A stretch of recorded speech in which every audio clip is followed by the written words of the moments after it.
Good morning everyone, কেমন আছো তোমরা সবাই? আশা করছি সবাই খুব ভালো আছো আর আমিও আজকে খুব ভালো আছি। আমাকে বসে রেখেছি কিন্তু বাবাকে খেতে দিচ্ছি না, খাবো আমি। কারণ বাবা, বর আর এই যে মা রুটি খাবে পেঁপে আলুর তরকারি দিয়ে। আর যে রুটি করা হচ্ছে ওখানে পেঁপে আলুর তরকারি দিয়ে আমি খেতে পারবো না, বেগুন ভাজা দিয়ে আমি ভাত খাচ্ছি আজকে টিফিনে। আর গ্যাস হচ্ছে বলে আমি রুটিটা এখন খাচ্ছি না, বুঝতে পারছি না কিসে গ্যাস হচ্ছে। তবে রুটিতে তো গ্যাস হয়, তাই বাদ দিয়ে দিচ্ছি। বেগুন ভাজা গ্যাস হবে না? বেগুন ভাজা গ্যাস হবে? ও বেগুন ভাজা গ্যাস হয় তো বাবা বলছে হয়। তাহলে তাহলে আমাকে জল দিয়ে ভাত খেতে হবে সারাদিন, তাহলে হয়তো আমি সুস্থ থাকতে পারবো। তুমি খাও বেগুন ভাজা দিয়ে, আমি তো রুটি তরকারি খাবো। হ্যাঁ, এই বেশি নিয়ে অল্প একটু ভাত নিয়েছি, এটা দিয়ে বেগুন ভাজা দিয়ে খেয়ে দেবো। আগে যখন স্কুলে যেতাম এরকম বেগুন ভাজা, আলু ভাজা, মাছ ভাজা এইসব যা হোক আর কি ভাত খেয়ে যেতাম। নুন লঙ্কা দেবো, মেখে নেবে? লঙ্কা লাগবে না, লঙ্কাটা আমি খাচ্ছি না, আমার লঙ্কা খেলে পেটটা জ্বালা করছে। ঠিক আছে, এমনি খাও। কত লঙ্কা খেতে পারতাম, এখন আমি অত লঙ্কা খেতে পারছি না। ঝাল খেলেই না মনে হয় যেন আমার পেটটা জ্বালা জ্বালা করছে। এই তুলিকা কেঁদো না, কাঁদছো কেন বলো তো আমাকে? আমি সকাল থেকে পেটে ব্যথা আর পাচ্ছি না। উফ। আচ্ছা ঠিক আছে, আমি তো বুঝতে পারছি। আমরা ডাক্তার কাছে যাবো আবার। বাবা গাড়ির কি আওয়াজ বাড়িতে। আমরা ডাক্তার কাছে যাবো তো কালকে। সারা রাত আমার প্রচুর পেটে ব্যথা করেছে। এখন সকাল থেকে পেট, বুক, পিঠ আমি ফেলতে পারছি না, পেটে ব্যথা থাকতে পারছি না। এত পেটে ব্যথা কেন করছে মনে হচ্ছে কোমর টোমর ভেঙে আসছে আমার। আমরা কালকে যাবো ডাক্তারের কাছে। কালকে গেলে হবে না, আজকেই যেতে হবে। আজকে নেই বাবু ডাক্তার, ডাক্তার তো কালকে আছে। আজকে না গেলে আমাকে ফিরে পাবে না। ডাক্তার তো কালকে বিকেলবেলা। আজকে না নিলে আমাকে ফিরে পাবে না। আচ্ছা যাবো যাবো যাবো যাবো। এখন তোমার ভিডিও করার কথা মনে পড়েছে? ফির ডলে দিচ্ছি তো আমি। আর ভালো লাগছে না, আমার পেটে ব্যথায় কষ্ট পাচ্ছি না। আমি তো বুঝতে পারছি কষ্ট হচ্ছে, কিন্তু কি করবো বলো? আমার পটি হচ্ছে না, আজকে 4 দিন 5 দিন হয়ে গেছে। পটি ক্লিয়ার করার ওষুধ আজকে ডাক্তারকে বলতে হবে। এই ওষুধটা দিয়েছে ডাক্তার, এটা খেয়েও আমার পটি ক্লিয়ার হচ্ছে না। তুমি ইসব ফুলের ভুসি কি খাওয়া যায় প্রেগন্যান্সিতে? এটা তো আমি জানি না। আচ্ছা যারা ভিডিও দেখছো কমেন্ট করে বলো তো প্রেগন্যান্সিতে এই সবগুলো ভুসি খাওয়া যায় কিনা।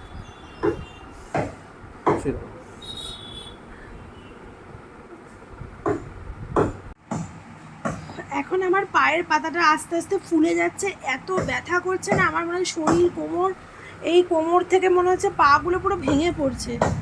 মানে সবাই বলে কি যে বরকে দিয়ে পা টেপাচ্ছ, কিন্তু কি করবো, আমাকে এখন কে টিপে দেবে? শাশুড়িকে তো আর বলতে পারি না, উনি আমার থেকে আরও বেশি গুরুজন। তাও বর হচ্ছে বন্ধুর মতন, ওকে বলা যায়। এত কষ্ট হয়ে যাচ্ছে আমার, মানে সহ্যের বাইরে চলে যাচ্ছে। তোমার কি খারাপ লাগছে টিপে দিচ্ছে বলে? একদমই না। ঠিক বলছো? খারাপ লাগছে? তোমাকে দিয়ে সব রকম সেবা নিয়ে নিচ্ছে। দেখালে আমাকে, আমি খালি গায়ে রয়েছি, আমার খারাপ লাগছে না কোনো। ভালো করে মুটকিয়ে দাও। তাহলে যখন আমার পা ব্যথা করে তখন তুমি টিপে দাও।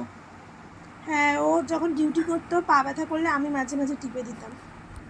আমার শরীরের অবস্থা খুব খারাপ গাইস, বলার মতন না। উফ, এই ব্যথাগুলো কি হয়? আমি এখন 8 মাসে পড়িনি, এখনই আমার এত ব্যথা হচ্ছে। এগুলোকে কি লেবার পেন বলে না কি জানি না।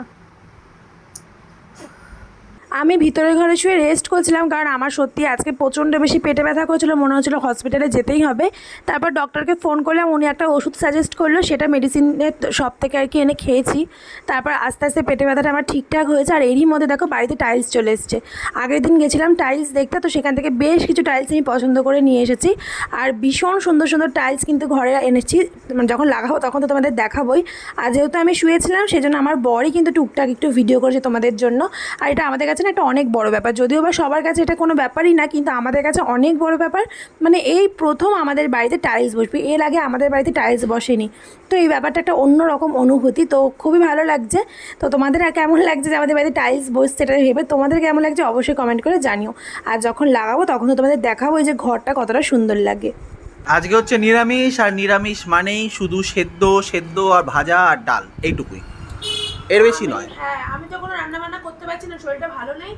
তো মা যেন রান্না করেছে, দেখো এখানে কী কী ভাজা আছে: কাঁকরোল ভাজা, বেগুন ভাজা, পটল ভাজা, কুদলি ভাজা, উচ্ছে ভাজা, এখানে আলু সেদ্ধ, এখানে হচ্ছে লাউয়ের ডাঁটা দিয়ে মটর ডাল, আর এখানে ওদের সবার জন্য রয়েছে মটর ডাল আমরা দিয়ে। কিন্তু আমি ইদানিং আমরাটা খাচ্ছি না, অম্বল হয়ে যাচ্ছে, গ্যাস অম্বল হয়, বুকে ব্যথা করে প্রচণ্ড। আমারটা হচ্ছে ফোড়ন দেওয়া ডাল কিন্তু আমরা ছাড়া। মানে টক ডাল নয়, এটা এমনি নর্মাল ডাল। নর্মাল ডাল। আর এখানে রয়েছে হচ্ছে আলু সেদ্ধ আলু মাখা, সেদ্ধ মাখা। আর ওখানে পেঁপে সেদ্ধ মাখা আছে, কিন্তু ওটা তো আমি খাবো না। ওটা আমরা খাবো।